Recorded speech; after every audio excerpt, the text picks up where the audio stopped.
पूज्य मालिक को प्रणाम और आप सभी भाई बहनों को मेरा नमस्कार।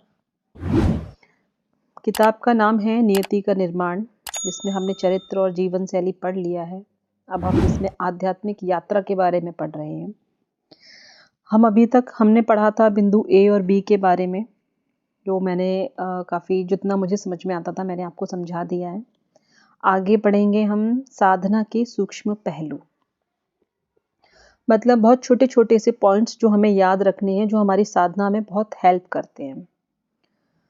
मूलतः जब इन तकनीकों का उदय हुआ, जैसे बिंदु ए पर ध्यान, बिंदु बी पर सफाई और सफाई की सामान्य प्रक्रिया तथा ध्यान की सामान्य पद्धति, उन वृद्ध व्यक्ति को यह पद्धति किस प्रकार प्राप्त हुई?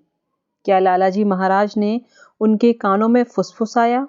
नहीं, यह एक अनुभूति के रूप में उतरी। इसे ऐसा ही होना है और वह मार्ग दिखाया गया।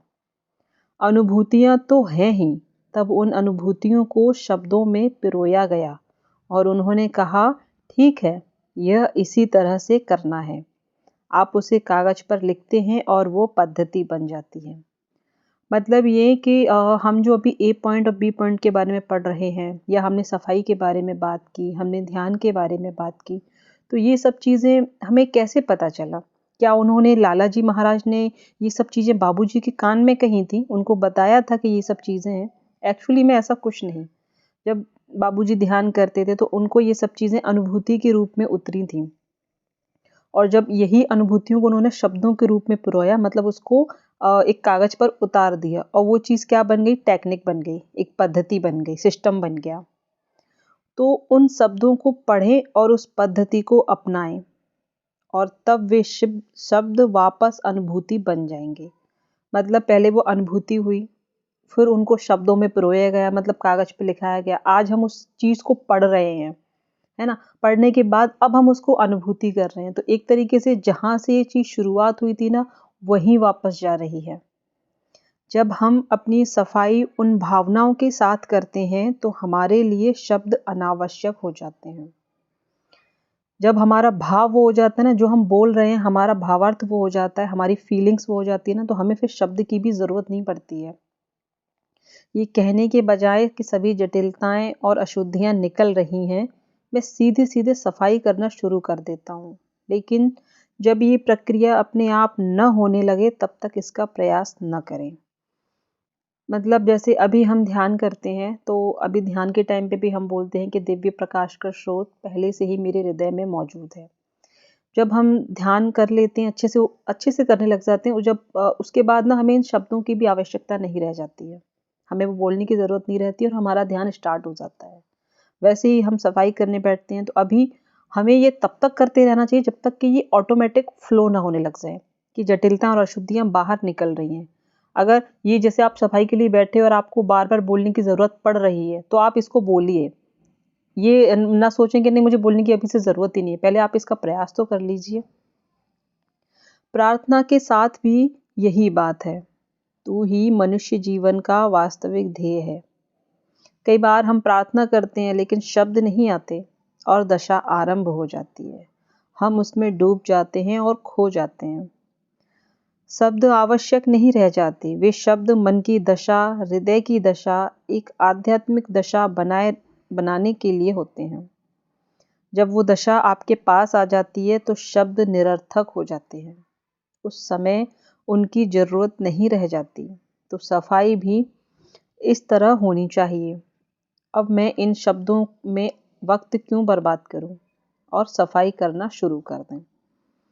मतलब जब हम सफाई के लिए बैठे, तो अब जो शब्द हम बोलते हैं, अब वो उसकी हमें प्रैक्टिस हो गई है, तो अब हमें वो बोलने की ज़रूरत ही नहीं है, और उन शब्दों में हम अपना टाइम क्यों ख़राब करें।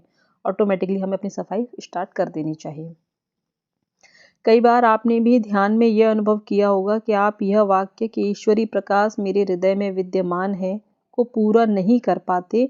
हमने खुद को कितनी बार इसके बारे में याद दिलाया होगा। अधिकांश समय हम ऐसा नहीं करते, क्योंकि जैसे ही हम अपनी आंखें बंद करके प्रार्थना शुरू करते हैं, शायद प्रार्थना पूरी भी नहीं होती और प्राण आहुति शुरू हो जाती है और हम उसमें खो जाते हैं।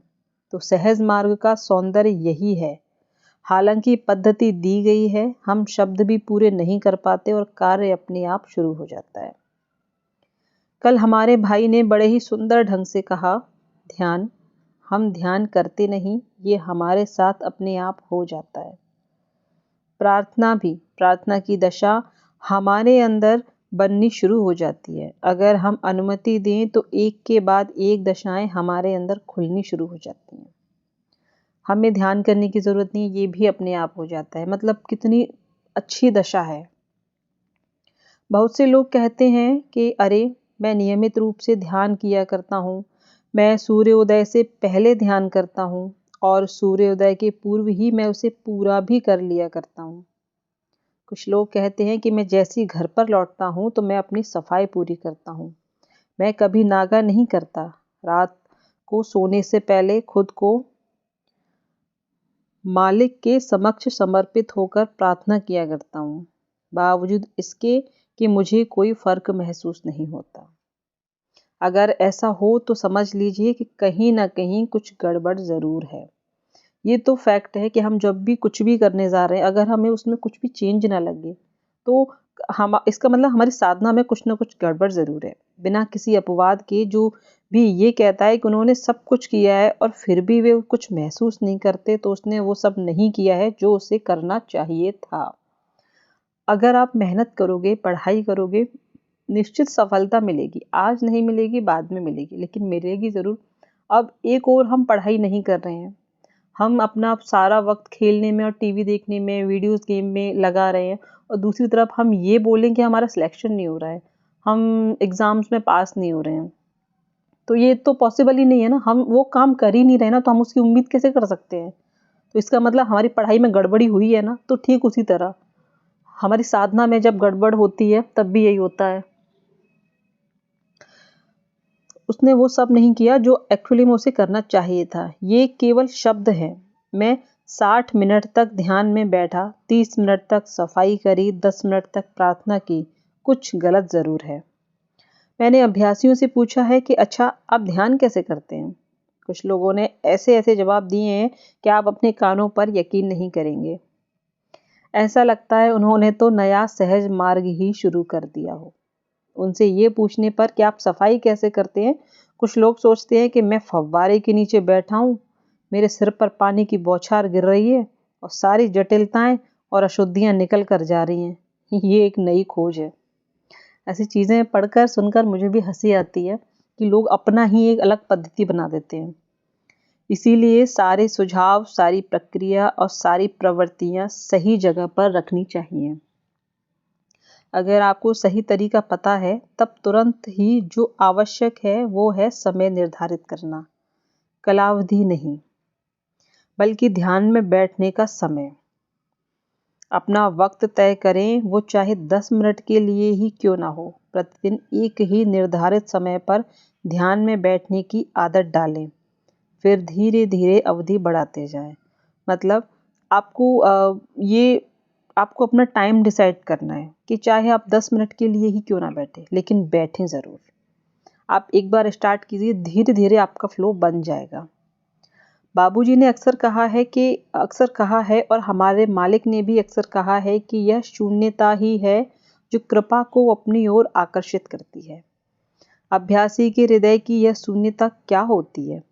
बेताकी से भरी उसकी पुकार ही शून्यता बनाती है। क्या हम इतने बेताब हैं उस शून्यता को अपने भीतर निर्मित करने के लिए?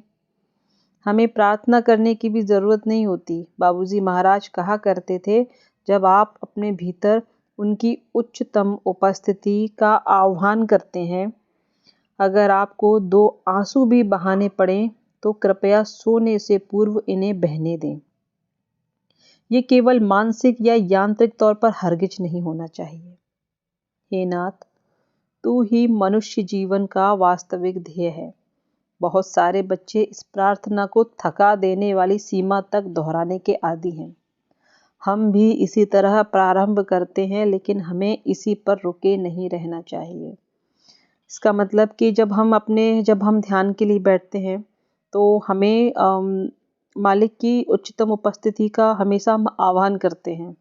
तो अगर उस टाइम पे हमें आंसू भी बहाने पड़े जो कि रियल हो, क्योंकि हमें मतलब लगता है ना, जब आपके अंदर एक तड़प पैदा हो जाएगी, एक बेचैनी पैदा हो जाएगी मालिक के लिए, तो अभी तो ये शायद आपको मजबूरी में बहाने पड़े 2 आंसू, उसके बाद ऑटोमेटिकली आपकी आंखों से आंसू निकलेंगे, क्योंकि इमोशंस हैं जो बाहर निकलते हैं। इससे पहले हम कुछ दूसरे अभ्यास किया करते थे, लेकिन अब हम सहज मार्ग में हैं। हमने बहुत सारे ध्यान, हो सकता है अलग अलग टेक्निक से किया होगा, लेकिन नाउ अभी हम जो है वो सहज मार्ग में हैं। इसे भी एक दूसरा कर्म कांड न बना लें। हम अभी किन चीज़ों को पीछे छोड़ के आ रहे हैं, जो कर्म कांड चला आ रहा था। अब यहाँ आकर भी अगर हम वही करेंगे तो फिर वो जो चीज़ हम पहले कर रहे थे, पूजा पाठ या जो भी है, और अब जो कर रहे हैं, फिर उसमें फ़र्क क्या रह जाएगा? वो चीज़ हमें नहीं करनी है। इसे कोई ऐसा कार्य न बना लें जिसे पूरा करना ही है। इसे उत्साह, जुनून और प्रेम से भरकर निभाएं। मतलब जैसे क्या होता है कि हमें मंदिर जाना है, जो हम पहले करते थे, मंदिर जाना है तो अरे अरे, सुबह हो गई, नहा लिया, अब मुझे मंदिर जाना ही पड़ेगा। तो ये क्या एक मजबूरी वाली चीज़ हो जाती है। तो हम यही चीज़ अगर सहज मार्ग में करेंगे कि अरे अरे, कितना टाइम हो गया, ओहो मैंने क्लीनिंग नहीं की, मुझे क्लीनिंग करनी पड़ेगी, तो ये क्या हो गया, एक प्रेशर वाला काम हो गया। तो जो काम हम पहले वहाँ कर रहे थे मंदिर जाने के लिए, वो हम यहाँ भी करेंगे, तो फिर हमारे चेंज होने का या हमारा पद्धति को चेंज करने का मतलब ही क्या रह गया। जैसा कि ये नाम से ही स्पष्ट है, सहज मार्ग बहुत ही सरल मार्ग है। जो मार्ग इतना सरल है, जब जो ईश्वर को पाने का मार्ग इतना सरल है, तो फिर उसके लिए इतने कठिनतम प्रयास करने की क्या ज़रूरत है। और हर चीज़ में करना पड़ेगा, मजबूरी वाली चीज़ तो करनी ही नहीं है। इसको बड़े ही प्रेम से करें, आनंदित होकर करें, और बहुत मतलब एक होता है ना, इंटरेस्ट के साथ करें, तो आपको भी अच्छा लगेगा, इसको करने में भी अच्छा लगेगा। हमें इसे उत्साह, जुनून और प्रेम से भरकर निभाना है। मालिक ने कुछ दिन पहले मुझे बताया था कि सहज मार्ग में हमारे विकास के लिए केवल साधना अपने आप में कुछ नहीं करती। अब मेरा ये कहना कि शायद आप लोगों को मेरे पिछले बयानों के लिहाज से विरोधाभासी लग रहा होगा, लेकिन ऐसा है नहीं। हृदय से अभ्यास करना और यांत्रिक ढंग से अभ्यास करना दोनों ही अलग बातें हैं। कई बार दिल से की गई साधना भी हमें निराश कर दिया करती है, और परिणाम स्वरूप हम प्रश्न करना शुरू कर देते हैं कि आखिर कहाँ हैं आप मालिक। जब हम ध्यान करते हैं, ध्यान 2 तरीके से हो सकते हैं। एक मैंने पहले बोला था कि मम्मी पापा सामने बैठे तो उनके डर की वजह से हम बैठ के ध्यान करने के लिए, तो एक्चुअली में हम उनको नहीं, हम खुद को धोखा दे रहे होते हैं, है ना। एक हमने दिल से ध्यान किया भी है, लेकिन फिर भी वो सेटिस्फिकेशन नहीं मिलता है, वो चीज़ें नहीं मिलती। तो क्या होता है कि हम ना क्वेश्चन करना चालू कर देते हैं, ये ऐसा क्यों नहीं है, वो वैसा क्यों नहीं हो, तो यहाँ ऐसा क्यों, संदेह जैसी चीज़ें स्टार्ट हो जाती हैं। ये यहीं तक था। इसके बाद है हमारा अगला भाव। साधना अपने आप में प्रयास द्वारा की गई प्रक्रिया है। प्रेम, विनम्रता और प्रार्थनापूर्ण भाव लाने से उसमें मदद मिलती है। जब आप सिनेमा हॉल जाकर अपनी प्रेमिका का इंतज़ार करते हैं और वो कहीं नज़र नहीं आती, आखिरकार पिक्चर शुरू होने से सिर्फ 5 मिनट पहले जब वो पहुंचती है, तब क्या होता है। इंतज़ार की हुई घड़ियां कितनी लंबी प्रतीत होती हैं ना, कितने अधीर हो उठते हैं आप, और आप उनसे कहते हैं तुम समय से नहीं आई। क्या ध्यान के दौरान मालिक को आमंत्रित करने के लिए भी आप में इस प्रकार की अधीरता या इस प्रकार का जज्बा है? आपको इसके लिए भी पागल हो जाना चाहिए। इसीलिए मैंने कहा है कि सोने से पहले आपको अगले दिन सुबह के ध्यान की प्रत्याशा कर लेनी चाहिए। खुद को सुझाव देने की कोशिश करें कि मुझे अपना ध्यान करना ही है, मुझे कुछ पाना ही है। बहुत चिड़चिड़े ढंग से नहीं कि उफ़, मुझे सुबह का ध्यान करना पड़ेगा, है ना, हे भगवान अब मैं क्या करूं, मुझे सुबह जल्दी उठना पड़ेगा, ये ठीक नहीं है। हमें, मैंने फिर वही चीज़ बोल रही हूँ, हमें ये चीज़ मजबूरी में नहीं करनी है कि ओहो मुझे सुबह उठना पड़ेगा, मुझे ध्यान करना पड़ेगा। जब हम किसी का वेट करते हैं, किसी दोस्त का वेट करते हैं, तो क्या हम ऐसे करते हैं, ओहो अब मुझे इसका वेट करना पड़ेगा, ये कब तक आएगी ये। हम बड़े उससे एक्साइटमेंट से उसका वेट करते हैं कि अरे यार ये अभी तक नहीं आई, ये कब तक आएगी। तो हम ये सब चीज़ें ध्यान में क्यों नहीं करते हैं।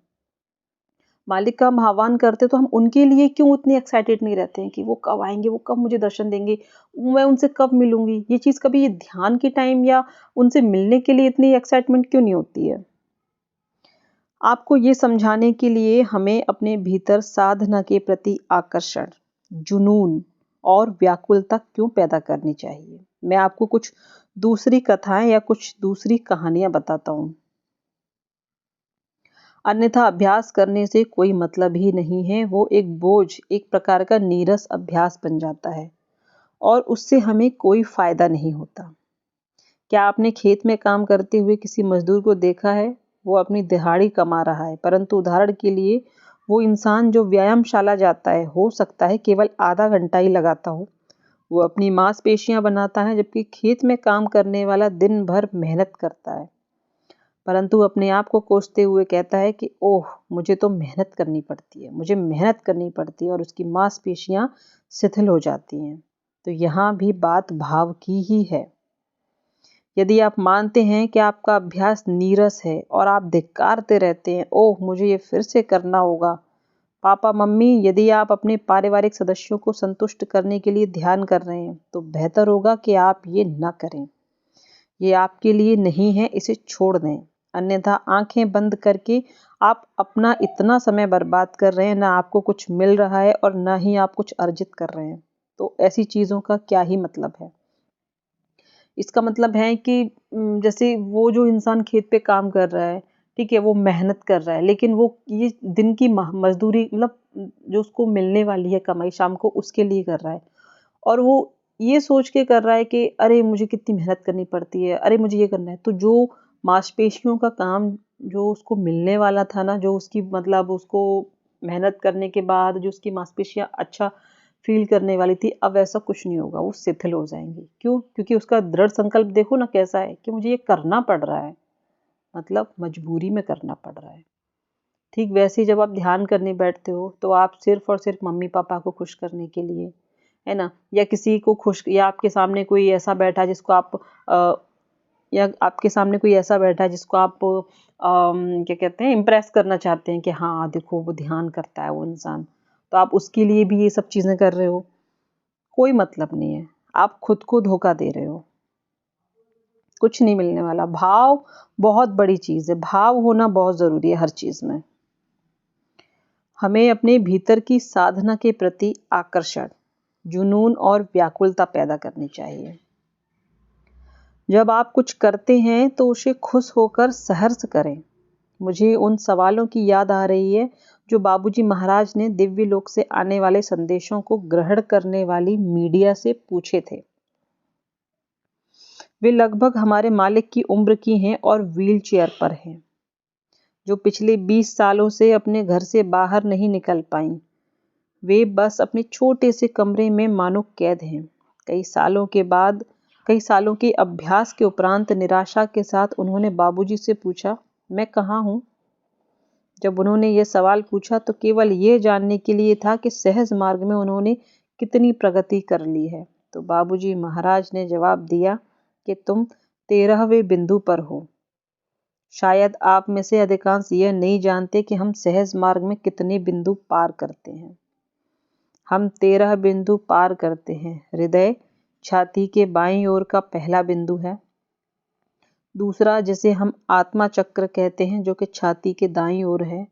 फिर तीसरा, चौथा, पांचवा, छठा और 13वां, जो सिर के पिछले भाग में है। तो वे बहुत ही खुश हो गई कि मैं तो केंद्र तक पहुंच गई, वही तो लक्ष्य है।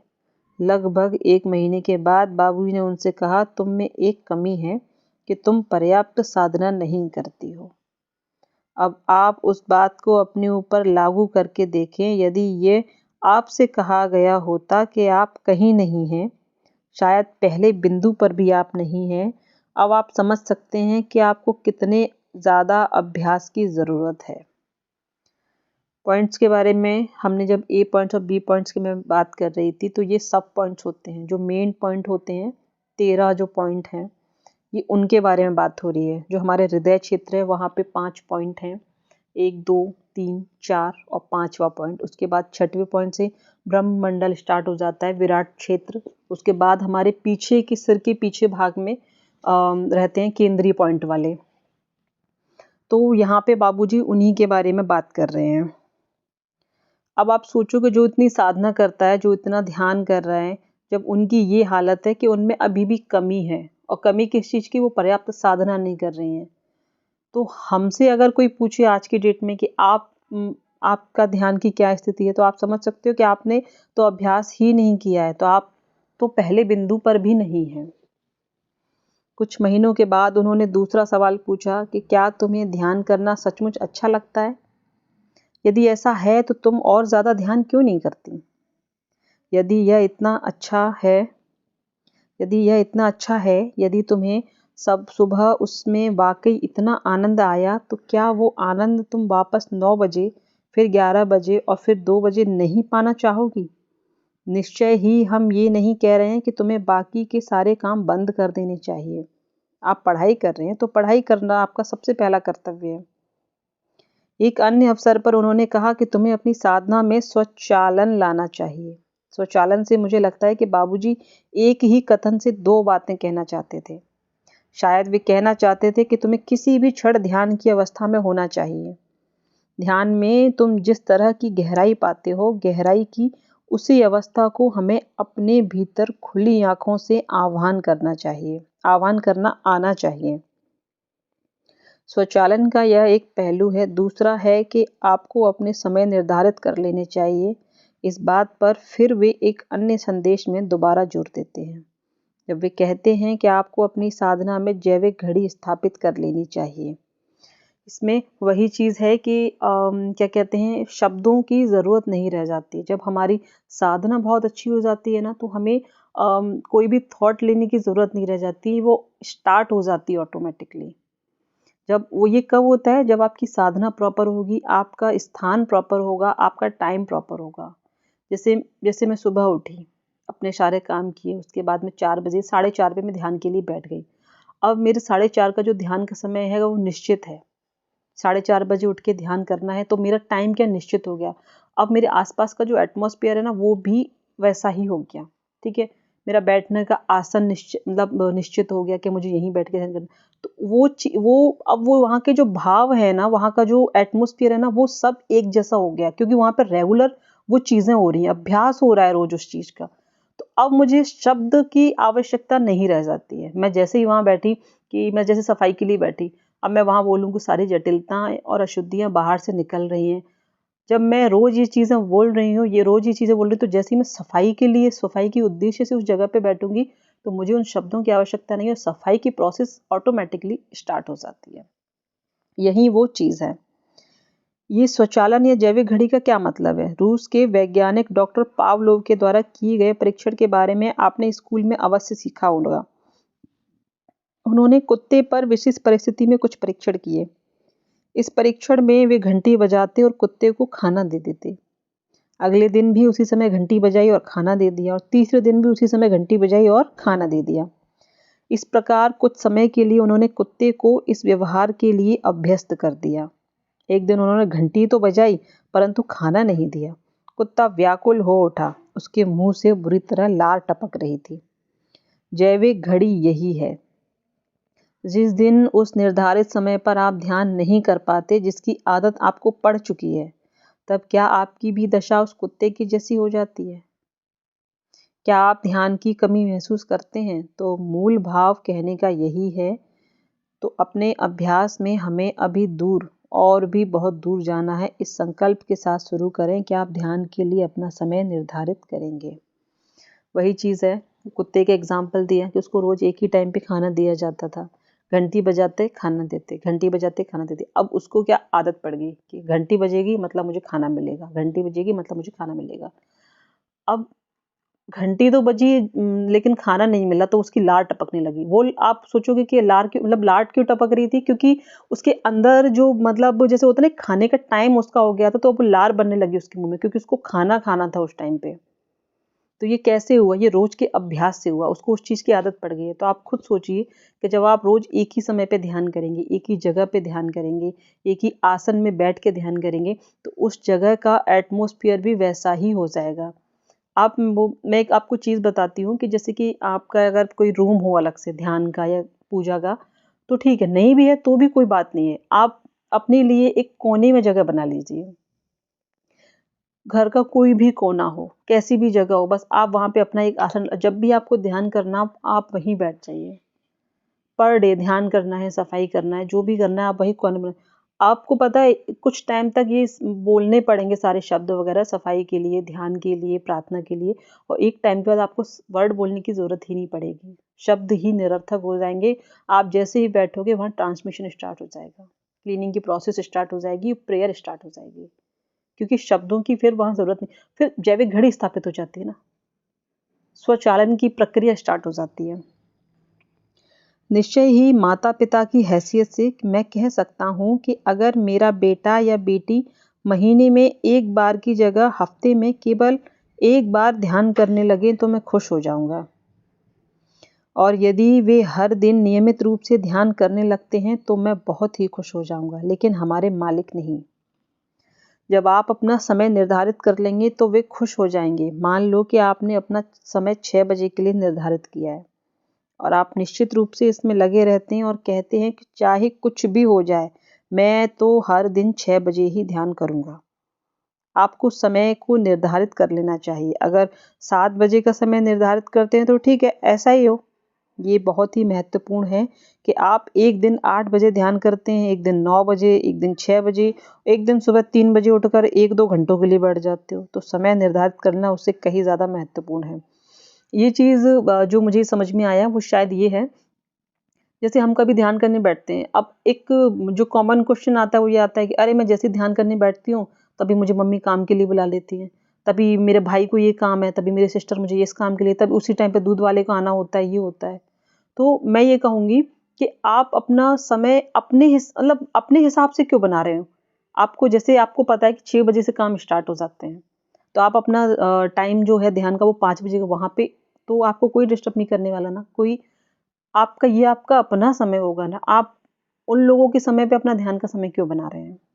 तो ये छोटी-छोटी बेसिक सी चीज़ें, क्या होता है ना कि हमको ये लगता है कि अरे ये मुझे ध्यान नहीं करने देते हैं, ये देखो उसी टाइम पे काम, यार आप भी तो काम के समय पे बैठे हो ना ध्यान करने के लिए, ये तो सुबह उठ के तो आप सबके उठने से पहले अपना ध्यान खत्म कर लो, ये आपका काम है, उनका काम नहीं है ये।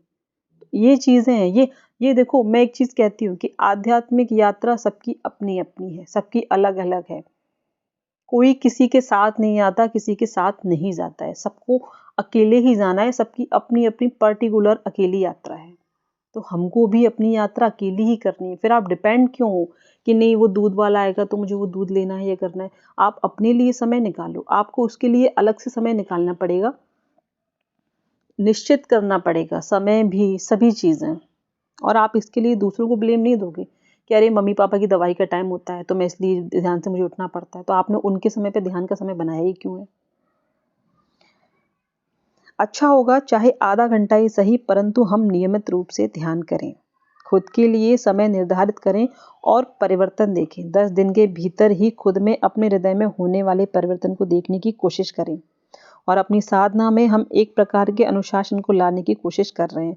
जब आप एक ही समय पे ध्यान करेंगे ना, और जब घर वाले देखेंगे कि हाँ ये, तो आप यकीन मानिए घर वाले भी आपको उस समय पे टोकेंगे नहीं। जैसे उनको पता है कि आप 7 बजे ध्यान करते हो सकता है स्टार्टिंग में, जैसे मैंने अभी कहा कि आपको मान लो आप 5 बजे नहीं उठ पा रहे हो, आप 7 बजे उठते हो, वही काम का भी समय रहता है, कोई बात नहीं, 1-2 दिन हो सकता है थोड़ा-सा लगेगा, है ना? लेकिन जब घरवालों को भी लगेगा कि नहीं ये तो उसके ध्यान का ही समय है, तो वो भी आपको बार-बार कोंचना बंद कर देंगे, बार-बार आपको परेशान नहीं करेंगे वो। उनको भी पता है क्या कि ये उसके ध्यान का समय है। वो भी आदी हो जाएँगे ना आपके इस ध्यान के समय की। उनको भी पता है कि आप एक अच्छा काम कर रहे हो। यदि आपने इस मीडियम द्वारा बाबूजी महाराज, लालाजी महाराज, स्वामी विवेकानंद आदि इन सारी महान विभूतियों से प्राप्त संदेशों पर गौर किया हो तो पाया होगा कि वे सभी निर्धारित समय पर संदेश देते हैं। 8 बजे, 10 बजे, 8 बजे, 10 बजे, 8 बजे, 10 बजे। विरले ही उन्होंने किसी दूसरे समय पर संदेश ग्रहण किया हो। जब कोई आकस्मिक घटना हुई हो, यदि आप मालिक की जीवन शैली देखेंगे तब भी आपने गौर किया होगा कि वे अपना सुबह का नाश्ता 7:30 बजे, दोपहर का खाना 12:30 बजे और रात्रि का भोजन हमेशा 7:30 बजे किया करते हैं। यदि आप अभ्यासी के रूप में उनकी डायरी देखेंगे तो आप पाएंगे कि उनका हर काम घड़ी के अनुसार होता था। मतलब वो टाइम के कितने पंक्चुअल थे। आप किसी भी महान विभूति की आत्मकथा या उनके जीवन को उठा के देखिए, तो टाइम के जो पंक्चुअल रहे हैं ना, उन्होंने वाकई में जीवन में सफलता हासिल की है। टाइम इन द सेंस कि लाइफ वाला टाइम नहीं, टाइम जो घड़ी वाला टाइम है वो टाइम। आपको आपको जैसे आपको पता है कि आपको इतने बजे खाना खाना ही है, तो आप उतने टाइम पे ही खाना खा लो। इससे है ना आपके अंदर एक जैविक घड़ी स्टार्ट हो जाएगी। जब हमारा ध्यान निर्धारित समय पर होता है, अर्थात हम ध्यान समय पर करते हैं, तो कर्मचारी की हैसियत से हम नहीं चाहते कि हमारा बॉस हमें कभी भी फ़ोन करके बुला ले। जब आप एक बार उनसे कह देते हैं कि मैं सुबह 6 बजे ध्यान करता हूँ, तो उनकी हिम्मत नहीं होगी कि 6 बजे फ़ोन करके वो आपको बुलाएं और परेशान करें। लेकिन अगर आप कभी भी ध्यान करते रहेंगे, तो कोई भी नहीं जानेगा कि आप कितने बजे ध्यान करते हैं, और ना ही आपके बॉस को पता होगा कि आपको किस समय परेशान करना है, किस समय आपको परेशान नहीं करना है। तो समय निर्धारित करना बहुत ही महत्वपूर्ण है, और हमारे महान मालिक भी इसे सराहते हैं। आप उनका जीवन भी आसान बना देंगे, क्योंकि अब वे जानते हैं कि उन्हें कब आकर आपको कुछ उपहार देने हैं। तो ध्यान का समय निर्धारित करें। साथ ही ध्यान करने के लिए जगह भी निर्धारित करें। मैं बचपन में गांव में पला बड़ा हूँ। वहाँ गाय या भैंस को बांधने के लिए खूंटा हुआ करता है। सुबह सूर्योदय के बाद गाय भैंसों को गांव के खेतों में चरने के लिए छोड़ दिया जाता है। शाम को वे सभी इकट्ठे वापस लौटते हैं और गांव की अपनी सड़क अपने घर पर आकर अपने खूंटे को खोज लेते हैं। वे गलती नहीं करते, वे सही घर में जाते हैं और उन्हें सही खूंटे पर ही बांध दिया जाता है। मैं भैंसों की ये कहानी क्यों बता रहा हूँ, इसका भी कारण है। अभ्यासियों के रूप में हमें आदत होनी चाहिए कि एक दिन हम सोफे पर ध्यान करते हैं, एक दिन हम बिस्तर पर बैठ के ध्यान करते हैं, किसी दिन तो करते हैं, किसी दिन हम ध्यान ही नहीं करते हैं। हमें ध्यान करने के लिए जगह निर्धारित करनी है। समय निर्धारित करना जितना महत्वपूर्ण है, उतना ही महत्वपूर्ण है जगह। तो मैं इससे ज़्यादा और कुछ नहीं कहूँगा कि हम भैंसों से ज़्यादा समझदार हैं। अपने आप को हम एक जगह पर बांध सकते हैं। बाबूजी ने कितनी अच्छी बात कही है कि हम जानवर से तो ज़्यादा ही समझदार है ना। तो आपको भी अपना खूंटा ढूंढ लेना चाहिए कि आपको कहाँ पे बैठ के ध्यान करना है। मैंने अभी थोड़ी देर पहले ही बोला था कि अगर आपके पास पर्याप्त मतलब जगह है, रूम वगैरह है, तो आप वो कर लो। नहीं भी है तो कोई बड़ी बात नहीं है, कोई दिक्कत नहीं है। कमरे का कोई भी कोना पकड़ लो, कोई भी जगह पकड़ लो, वहाँ एक आसन डालो, आप बैठ जाओ। जिस आसन में आप अच्छे ज़्यादा समय देर तक बैठ सकते हो उसमें बैठ जाओ। चेयर डाल लो, अगर आपको नीचे बैठने में दिक्कत है तो आप चेयर डाल लो, आराम से बढ़िया बढ़िया तरीके से बैठो। एक ही जगह बैठो, एक ही समापा बैठो। हमारे जो 10 नियम हैं उनमें भी नियम यही कहता है कि भाई आपका एक निश्चित आपकी जगह हो, आपका निश्चित एक समय हो, है ना। निश्चित सब चीज़ें निर्धारित होनी चाहिए। इन संदेशों से एक और बहुत ही सुंदर बात मैंने सीखी है तथा मैंने इसे बहुत ही सराहा है। बाबूजी उस मीडियम से कहते हैं कि कुछ लोगों के हृदय बड़े ही कठोर होते हैं, चेहरे निष्ठुर होते हैं और वे कृपा का प्रतिरोध करते हैं। बाबूजी आगे कहते हैं कि प्रेम आकर्षित करता है। हर्षित हृदय स्वाभाविक रूप से आसानी से कृपा को आकर्षित कर लेता है, जबकि निष्ठुर चेहरे प्रतिरोध करते हैं। एक व्यापारी के रूप में जब आपके पास 50 या 500 कर्मचारी काम करते हैं, आप उन कर्मचारियों के बीच अंतर कर पाते हैं। प्रत्येक के चेहरे के हाव भाव और काम के प्रति उनके भाव का पूरा वर्णक्रम आपके पास होता है। जब कोई हमेशा खुशी से काम करता है, सही समय पर आता है, तो ऐसे लोगों के साथ काम करना, ऐसे लोगों को अपनी संस्था में रखना आप पसंद करते हैं। और अगर कोई इंसान हमेशा शिकायत करता रहता है, ओ मुझे ये अच्छा नहीं लग रहा, मैं ये नहीं करूँगा और जब मुझे आना होगा तब आऊँगा, तो ऐसे इंसान को मालिक आखिर कब तक बर्दाश्त करेंगे। बहुत देर तक तो नहीं, यहाँ तक कि यदि आप चले भी जाएं, कोई आपकी कमी महसूस भी नहीं करेगा। लेकिन अगर आप वास्तव में बहुत ही अच्छे कर्मचारी हैं, सचमुच अच्छे कर्मचारी हैं, तथा आप अपने काम को इतनी कुशलता से करते हैं कि जब आप इसे छोड़कर जाएं और एक दिन के लिए भी अनुपस्थित रहें, तो आपकी अनुपस्थिति आपकी उपस्थिति से भी कहीं ज़्यादा महसूस होती है और आपका मालिक अपने आप को असहाय महसूस करता है। तो मतलब यही कि हम जो काम करते हैं ना, हमारा एक होता है ना कि प्रेम भरा जो हृदय होता है ना, वो कृपा को अपनी ओर आकर्षित करता है। आप अच्छे मन से काम करोगे तो सबको आप अच्छे देखोगे। अगर आप मुँह बना के काम करोगे या आप काम को मजबूरी की तरह करोगे, जैसे कि एक बात बताइए, आप वर्क प्लेस पे जाते हो, काम के क्षेत्र में आप जाते हो काम करने के लिए। ऑब्वियस सी बात है, आप वहाँ काम करने के लिए ही गए हो ना, तो जो काम आपको करना ही है तो आप क्यों ना उसको अच्छे से करें, मुस्कुराते हुए फेस के साथ करें, सबसे अच्छे से डील करें, अच्छे से बात करें, मुस्कुराएं, हर चीज़ को ओके ये वो सबसे अच्छे से बात करें। तो सामने वाला जो है ना, वो भी कहेगा कि अरे वाह यार, ये कितना खुशमिजाज है। तो हो सकता है आपकी आने वाली 2-4 मिस्टेक्स वो माफ़ भी कर दें। लेकिन आप गए बड़बड़ाते हुए, अरे ये काम पड़ा है, वो काम पड़ा है, मुझे ऐसे करना है, वैसे करना है। सामने वाला देखता है तो वो भी ये कहेगा, अरे ठीक है, इसका तो रोज का ही है। तो हमेशा मुस्कुराता हुआ चेहरा, प्रेम भरा दिल, ये चीज़ें हैं ना, हमेशा है ना ईश्वर को आकर्षित करती हैं, मालिक को आकर्षित करती हैं। वो हमेशा हमें मतलब हम हमारे आस-पास ही होते हैं कि अरे वाह! ये देखो। और आप पूरा टाइम मुँह मुँह मतलब ऐसे बना के बैठे रहो, अरे मुझे ये काम करना, मतलब मजबूरी में आप काम करो, तो वो चीज़ नहीं करनी है हमें।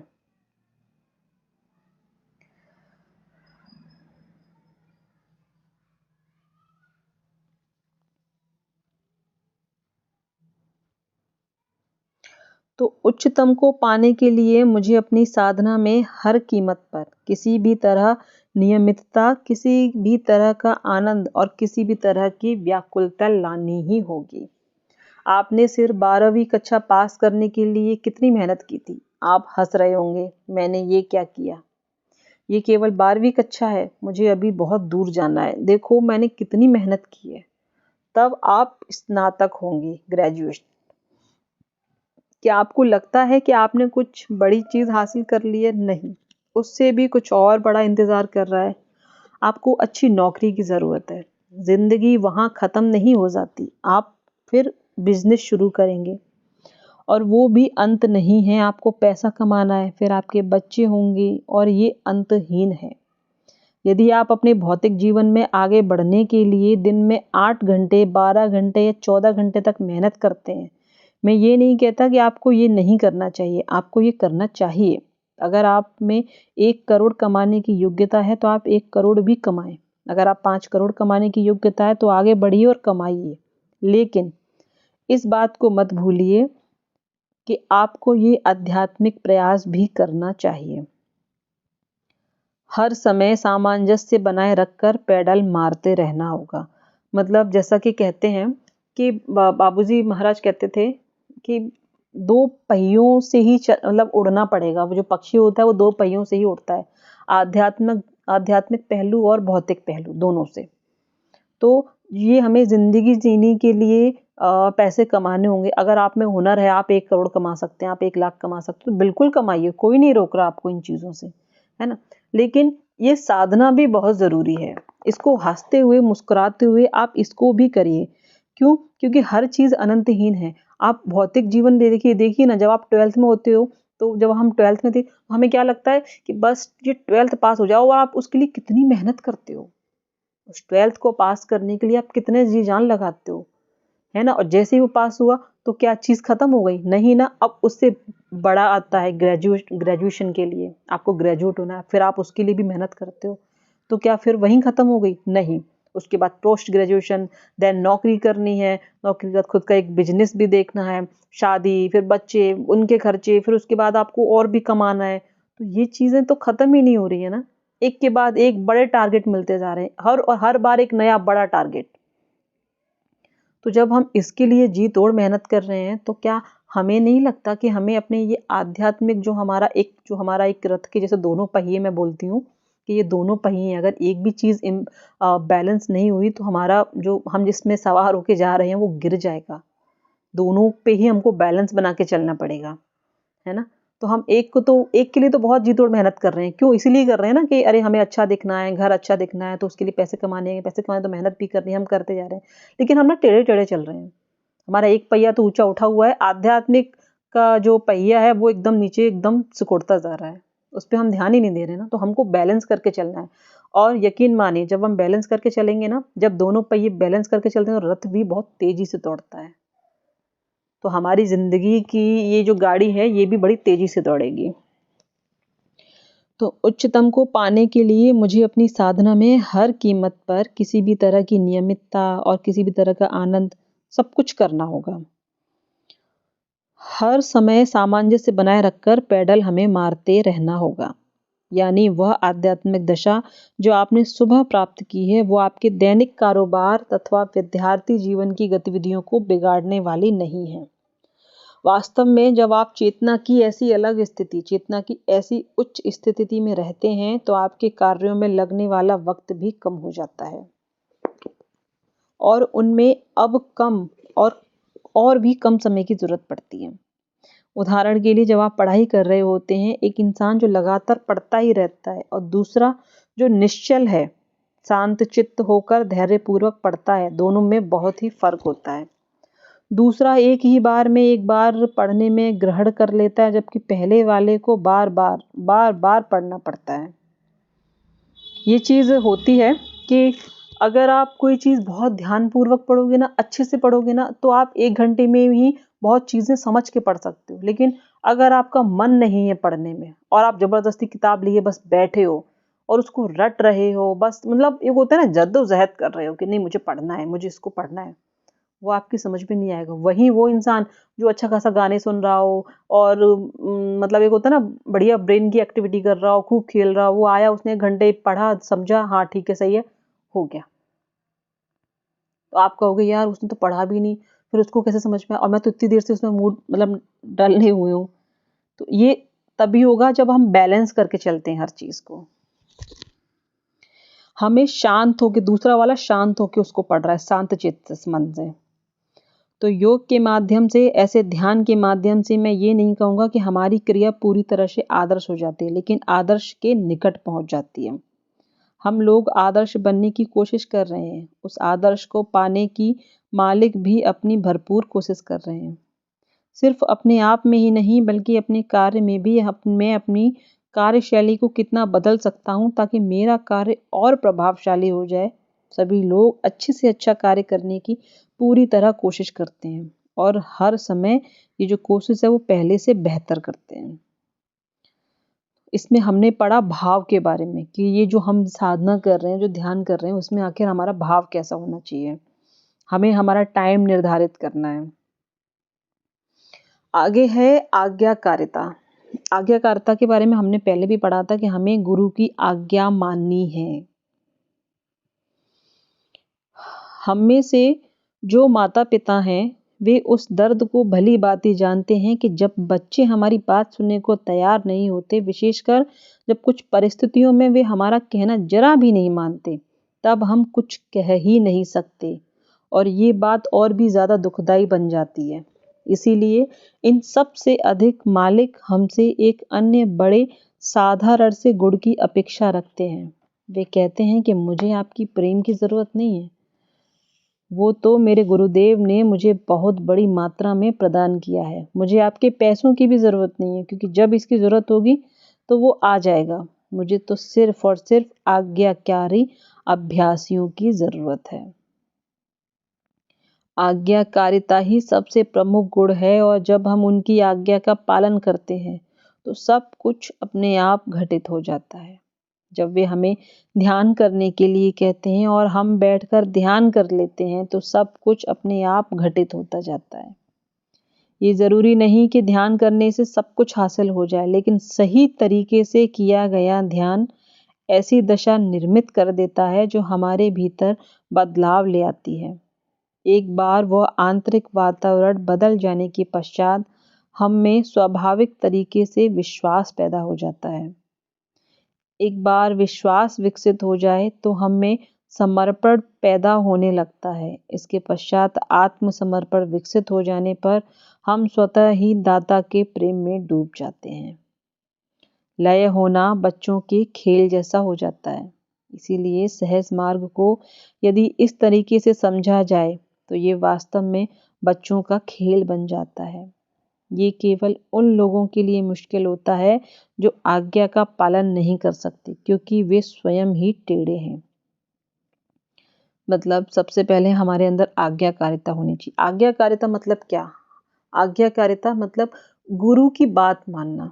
हम उनको एज अ गिफ्ट, आप उनको रिटर्न गिफ्ट क्या देते हो? आपके मालिक ने आपको इतना सब कुछ दिया है, आप उनको एज अ रिटर्न गिफ्ट में क्या देते हो? वो कभी कुछ मांगते भी नहीं है, लेकिन आप उनको भेंट स्वरूप क्या देते हो? कुछ भी नहीं। और पता है वो आपसे क्या मांगते हैं? वो आपसे सिर्फ और सिर्फ आपकी साधना मांगते हैं कि आप मुझे कुछ मत दो। आप उनको आपके पैसों की जरूरत नहीं है कि आप उनके लिए हाँ भैया नारियल ले गए, हाँ चढ़ा दिया, नहीं। या बहुत सारा आपने कपड़े वपड़े ये दे, मतलब या इस तरीके का आपने कोई भी काम किया, उनको पैसों की जरूरत नहीं है। जब उनको वो कहते हैं जब इस चीज की जरूरत होगी तो वो अपने आप आ जाएगी। उनको ऐसी किसी भी चीज की जरूरत नहीं है। उनको प्रेम की भी जरूरत नहीं है। क्यों? क्योंकि उनके मालिक ने उनको बहुत प्रेम दिया है। उनको जरूरत है तो सिर्फ और सिर्फ आज्ञाकारिता की, कि वो जो बोले आप वो तत्पर करने को तैयार हो जाओ। जैसे ही आपके अंदर आज्ञाकारिता आएगी ना, आपका उनके प्रति विश्वास बढ़ेगा। ये देखिए सिनेरियो दिया हुआ है, आपके अंदर आज्ञाकारिता आई, उसके बाद विश्वास बढ़ता है। जैसे ही विश्वास बढ़ता है, अब आप अपने आप को उनको समर्पण कर देते हो। आप पूरी तरीके से उनके ऊपर समर्पित हो जाते हो। देन आत्मसमर्पण, अपने आप को समर्पित कर देना, और उसके बाद प्रेम जागृत हो जाता है। ये देखिए, तो हमको क्या करना है? हमको सिर्फ और सिर्फ गुरु की आज्ञा का पालन करना है, बस इतनी बहुत छोटी सी चीज मांगी है, हम वो कर सकते हैं। आगे है संकल्प, जिसमें क्वेश्चन पूछा गया है और दाजी ने इसका आंसर दिया है। क्वेश्चन है कि मालिक ने कहा है कि सहज मार्ग का आधार सुझाव की शक्ति है। हम इन सुझावों का उपयोग प्रतिदिन अपने भौतिक या आध्यात्मिक जीवन में कैसे करें?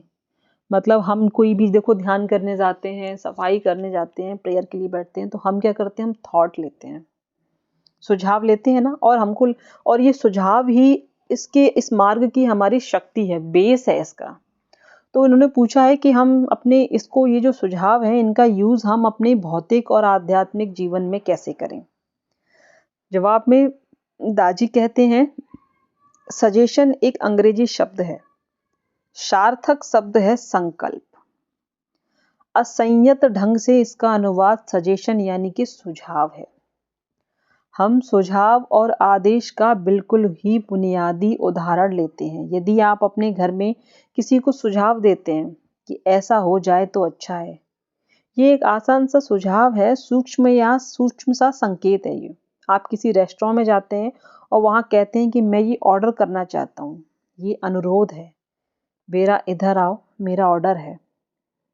स्पष्ट रूप से ये आदेश है, और इन सब बातों में जमीन आसमान का फर्क होता है। ऑर्डर करना मतलब यानी कि आदेश देना, और सुझाव देना में जमीन आसमान का अंतर है। आप किसी को सुझाव देंगे तो आप जैसे घर में कि नहीं नहीं भैया एक काम करते हैं, हम ऐसा कर लेते हैं, तो ये क्या हुआ? एक सुझाव हुआ। और आप यही चीज से बोलो कि नहीं ऐसा करो, इसको ऐसा कर दो, तो ये क्या है? ये इट्स एन ऑर्डर। ये ऑर्डर हो गया, आप किसी को आदेश दे रहे हो, दोनों में अंतर है। एक और स्तर है जहां आप शांति से बैठते हैं तथा मालिक, प्रकृति या खुद को ये कहकर आदेश देने के बजाय कि ये सब दूर जा रहा है, आप कठोरता से ताकत लगाकर कहते हैं, इन सबको जाना ही है, मेरे प्रेमी या प्रेमिका ने मुझे निराश किया है, और इन सबको पीठ के रास्ते से बाहर जाना है, और आप संघर्ष करते रहते हैं। मैंने पहले भी कहा था कि सहज मार्ग बहुत सरल मार्ग है। जिस ईश्वर को पाना है जो इतना सरल है, जिसका मार्ग इतना सरल है, तो उसकी तकनीक ही कठिन कैसे हो सकती है? उसके मेथड, उसके सिस्टम कठिन कैसे हो सकते हैं? तो जब हम सफाई करने बैठते हैं तो हमको ये चीज बोझ तरीके से क्यों करनी है कि आज मेरी इससे फाइट हो गई तो आज मेरी सफाई में मैं बस उसके बारे में सोच रही हूँ? क्यों? कि मुझे उसको बाहर निकालना है, उसकी सारी बातें मेरी पीठ से धुएं के रूप में, भाप के रूप में बाहर निकल रही हैं, ये और ये क्यों करना है हमें? आप क्या करते हैं फिर? आप अपने ही थॉट से संघर्ष करने लग जाते हैं, और जब आप किसी निश्चित किसी खास चीज को निकालने की कोशिश करते हैं ना, तो एक्चुअली में हम उसे और भी गहराई में ले जाते हैं। आप खुद सोचिए ना, दो लोग हैं जिससे एक से आप बहुत प्रेम करते हैं, तो वो आपके दिल में आप उसको एज अ मतलब लव की तरह देखोगे, प्यार से देखोगे।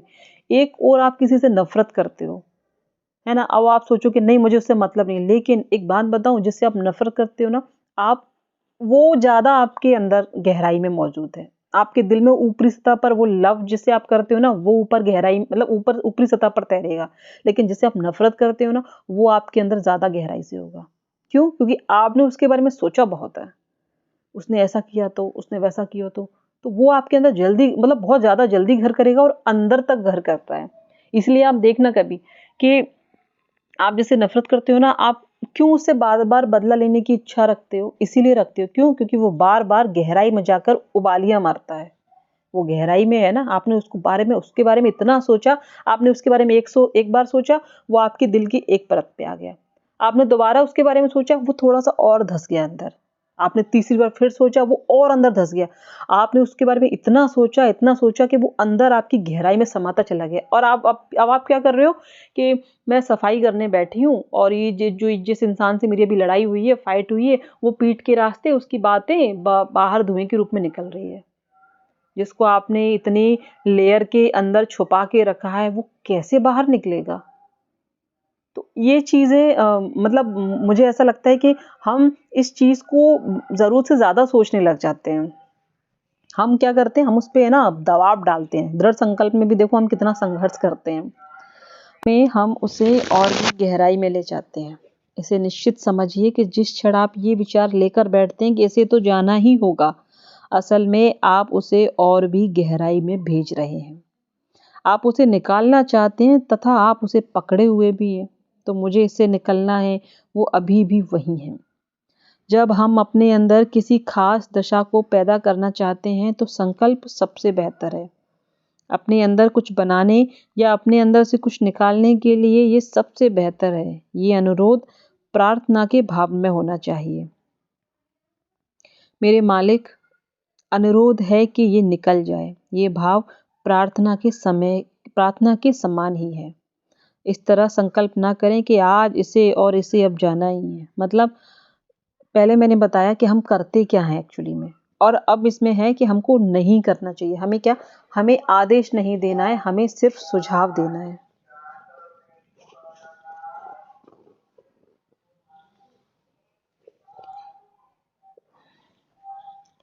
हमें सिर्फ और सिर्फ सूक्ष्म सुझाव देने हैं कि ये जा रहे हैं। हम विनम्र, हम मालिक से कहेंगे, मालिक से प्रार्थना करेंगे कि मेरा अनुरोध है कि बस ये निकल जाए। बस ये सिंपल सी लाइन बोलनी है, ना कि हमें उस पर प्रेशर निकालना है, मेरी इससे फाइट हुई है, ये फाइट हुई है, ये मेरी उससे बात हुई, ये सब निकल जाए। ये तो हम उसको गहरा कर रहे हैं। हालांकि अगर आप ऐसा करेंगे तब भी कुछ तो होगा ही, चाहे आप आदेश दें या निवेदन करें या सूक्ष्म सुझाव दें या प्रेम से विनती करें, कुछ तो कार्य होगा ही, क्योंकि प्रकृति हमेशा प्रत्युत्तर देती है। मतलब आप आदेश दें, मतलब एक होता है ना कि कुछ ना कुछ तो रिएक्ट करेंगे ही। आप आदेश भी दोगे तब भी कुछ ना कुछ तो होगा ही, क्योंकि प्रकृति हमेशा प्रत्युत्तर देती है। ठीक है, कम से कम कुछ तो कर रहा है और उसका फल भी होगा, लेकिन उसी स्तर तक जितनी सूक्ष्मता से उस सुझाव का उपयोग किया गया है। मतलब अगर आप आदेश दे रहे हो तो आपको उस हिसाब से फल मिलेगा। आप विनम्र विनती कर रहे हो तो आपको उस हिसाब से, आप रेस्टोरेंट में जाते हो, खाना ऑर्डर करते हो, आप उससे कहोगे भैया प्लीज़ मेरा ये ऑर्डर है, तो उसको, वो जो वेटर है ना, उसको बड़ा अच्छा लगेगा। तो वो हो सकता है आपके लिए जल्दी-जल्दी आएगा, कुछ लाना है, करना है। आप उससे कहो हाँ, ये ले आना, ऐसा कर लेना। आपका बिहेवियर अगर उसके प्रति रूड है, आप उसको आदेश दे रहे हो, तो काम तो वो तब भी आपके लिए करेगा। मना थोड़ी करेगा कि मैं आपके लिए खाना नहीं ले रहा, आपने मुझसे ऐसे बदतमीज़ी से बात की। क्यों? क्योंकि वो उसका काम है। काम वो तब भी आपके लिए करेगा, लेकिन अब उसके काम की प्रकृति कैसी हो गई? अब वो आपके साथ उतना ही करेगा। हाँ, ठीक है, मुझे क्या करना?